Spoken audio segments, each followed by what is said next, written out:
ते कल्याणपूर येथील ज्या चिमुरडीवरती हा प्रसंग ओढवला होता तो विशाल गवळी, आज त्यांनी त्याचं जीवन संपवलेलं आहे.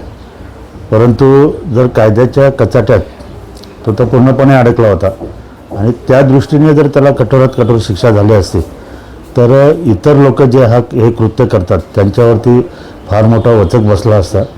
आणि मला वाटतं ह्या गोष्टीला घाबरूनच त्यांनी आज सकाळी तळोजा कारागृहात आत्महत्या केलेली आहे.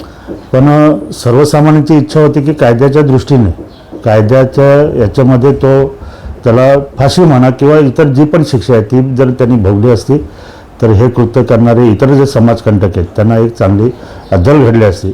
ठीक आहे, हा पण एक प्रकारे नैसर्गिक न्याय आहे, तो तर तिला मुलीला भेटलेलाच आहे, त्यांच्या कुटुंबांना भेटलेला आहे. पण तरी पण माझं एक असं म्हणणं होतं की बाबा कायद्याने झालं असतं तर ते एक चांगला संदेश पूर्ण देशभर महाराष्ट्राभर गेला असता.